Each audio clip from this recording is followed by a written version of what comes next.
Laure de Laure dans le jardin, je suis contente de vous retrouver. Aujourd'hui, on va parler de l'entretien des plantes, en l'occurrence aujourd'hui un Spathiphyllum floribundum, appelé communément fleur de lune.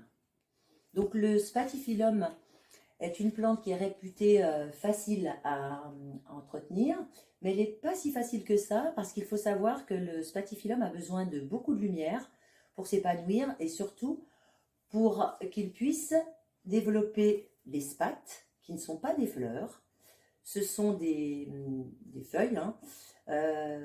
Et à l'intérieur, je vais vous montrer une qui est un peu passée, vous voyez elle a verdi déjà, elle n'est pas aussi blanche que celle qui se prépare, que je vous ai montré juste avant. C'est la partie de la fleur est ici, et c'est elle qui va déposer sur les feuilles ces petites, je vais essayer de la récupérer, je sais où elle est, ces petites traînées de poudre blanche. Donc, vous voyez, là, on en a une qui est encore un peu blanche. Elles vont finir par verdir. Puis là, j'en ai pas à vous montrer, mais elles vont finir par devenir toutes marron. Et c'est là qu'on va agir. Donc, je vais vous montrer aujourd'hui comment faire pour que votre plante se sente bien et qu'elle s'épanouisse, qu'elle soit agréable à regarder. Pour faire le lien avec les spates qu'il va falloir, quand je disais agir, donc couper à la base, je vous montrerai juste après. Je voudrais vous montrer également, vous voyez, là on a une tige sèche, pardon, c'est difficile à dire, et puis on a le bout des feuilles qui est marronné. Là je vais vous expliquer pourquoi. En fait, le Spathiphyllum, il a besoin d'air un peu humide, en tout cas pas d'air sec. Et moi, j'ai pas trop de place chez moi, donc elle est placée vers la lumière, vers la fenêtre. Pas direct, parce que sinon les feuilles se recroquevillent et le Spathiphyllum ne sera pas très joli ni très bien en point. Mais elle a la lumière suffisante. Par contre, elle est à côté de mon radiateur et l'hiver, l'air est très sec et ça dessèche les feuilles. Donc aujourd'hui, on va retirer tous les spates qui sont fanés. Toutes les feuilles, on va les couper. On va retirer les parties brunes. On va tailler tout ce qui est sec à la base. On va piocher un peu le terreau avec une fourchette. On va l'arroser. On va nettoyer chaque feuille. Et je vais vous montrer dans la pratique ce que ça donne et le résultat que vous pourrez escompter. Donc voici tout le matériel dont vous aurez besoin pour entretenir votre plante. On aura besoin d'un petit bol ou saladier, de l'eau et du lait. Ça, c'est la recette magique pour nettoyer les feuilles avec un petit pinceau. Je vous montrerai après. Parce qu'il faut savoir que déjà, si on les dépoussière, la plante respire mieux. Elle sera plus belle, plus luisante. Alors, il existe bien sûr des produits chimiques qui vont donner à la plante un côté très brillant, hein, d'un beau vert brillant. Mais c'est pas très bon en fait parce que ça fait comme une couche de cire et la plante respire par les feuilles. Donc c'est comme si vous l'empêchiez de respirer. C'est beau sur le coup et puis très vite nocif.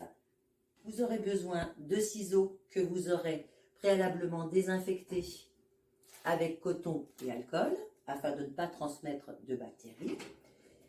D'une petite lavette pour tremper dans l'eau et le lait. Et d'un petit chiffon doux pour lustrer ensuite. Donc, je vais désinfecter mes ciseaux, bien sûr. Et je vais commencer par couper les spates. Alors là, vous pouvez constater qu'il y en a très peu qui sont desséchées, qui sont marrons. Elles sont encore vertes. Alors moi, ça ne me dérange pas, je vais les laisser. Je vais vous en couper une, la plus marronie, je vais vous montrer. Vous voyez, celle-là commence à marronir à la base, la fleur aussi. Donc, je vais la couper, c'est pour vous montrer comment vous y prendrez pour en retirer toutes vos spates desséchées. Donc, je prends délicatement. Alors, vous voyez là, elle est prise dans la feuille.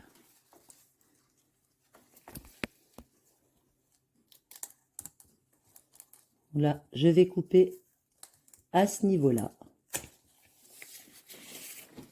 Par la suite, si je l'avais laissée se dessécher jusqu'au bout, elle se serait détachée de la tige, comme on va tourner par là-bas.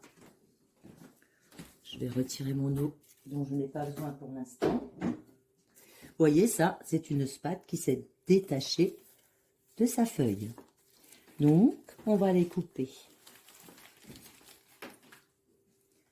à la base,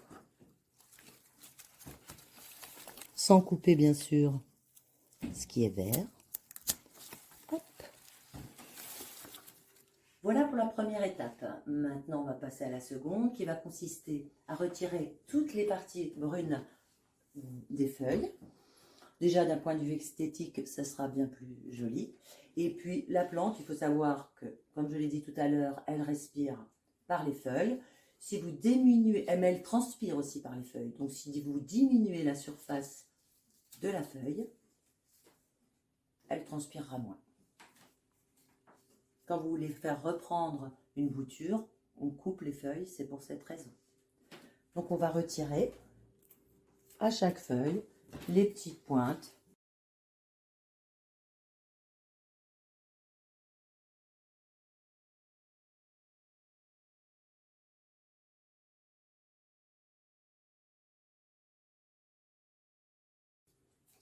Donc il faut savoir que les feuilles que vous aurez coupées de moitié vont rester en l'état, mais d'autres feuilles vont se développer.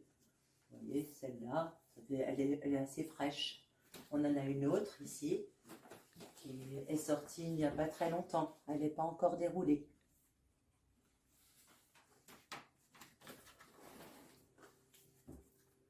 Maintenant que j'ai retiré toutes les extrémités desséchées de la plante, je vais procéder au nettoyage grossier avec un pinceau, souple évidemment. Donc on va dépoussiérer, simplement comme on le fait avec un meuble, parce qu'il y a beaucoup de poussière. Je vais vous en montrer une particulièrement. Bon, elles sont déjà, je pense qu'on voit là, mais j'en ai vu une plus poussiéreuse encore. Voilà, par exemple. Alors, je vais essayer de la mettre à la lumière. Vous voyez que on a du boulot. Un petit coup de pinceau. Ça, c'est pour l'ensemble des feuilles avant de les passer avec un chiffon et du lait et de l'eau. On va retirer le plus gros. Donc, on a terminé de nettoyer grossièrement la plante. Maintenant, on va la faire briller et retirer. Vous voyez, il reste encore un petit peu de poudre ou de poussière qui reste accrochée aux feuilles. Là, avec le chiffon et l'eau et le lait, tout va être retiré. C'est ça qui va faire briller la plante. Voilà, nous allons préparer le mélange. Parce que, donc, il faut savoir, je vous rappelle que la poussière, en fait, ça empêche la lumière de pénétrer dans les feuilles, et donc de faire de la chlorophylle, et donc de faire des belles feuilles vertes. Alors on fait un mélange, moitié eau, moitié lait. Les proportions, c'est ça. Alors je vais le faire à l'œil. Hein.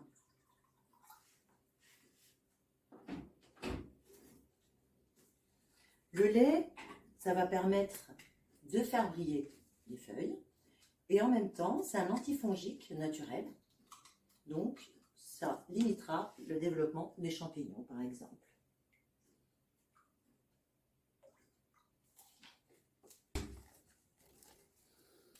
Je prends un petit chiffon d'eau.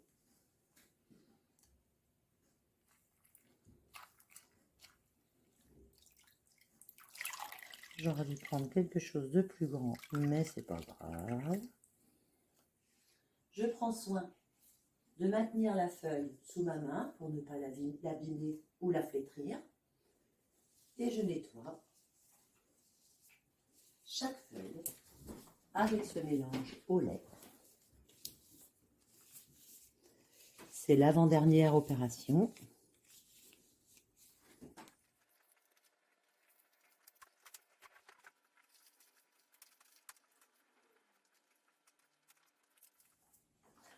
Donc, nous allons bientôt avoir terminé le nettoyage. On voit déjà que les feuilles sont beaucoup plus vertes, beaucoup plus brillantes. J'espère ne pas en avoir oublié. Ça va assez vite, hein. Ça paraît fastidieux comme ça, mais ça va assez vite. On va passer à l'autre étape, c'est-à-dire qu'on va prendre nos feuilles qui ont été nettoyées à l'eau et au lait. On va prendre un petit chiffon doux et on va lustrer comme un meuble les feuilles pour qu'elles soient toutes belles, toutes brillantes.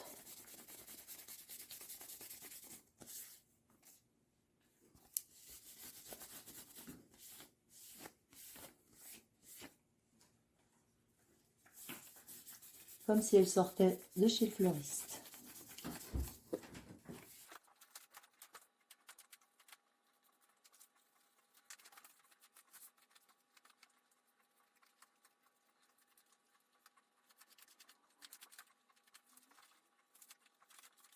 Et voilà, on a un magnifique spathiphyllum brillant de mille feux.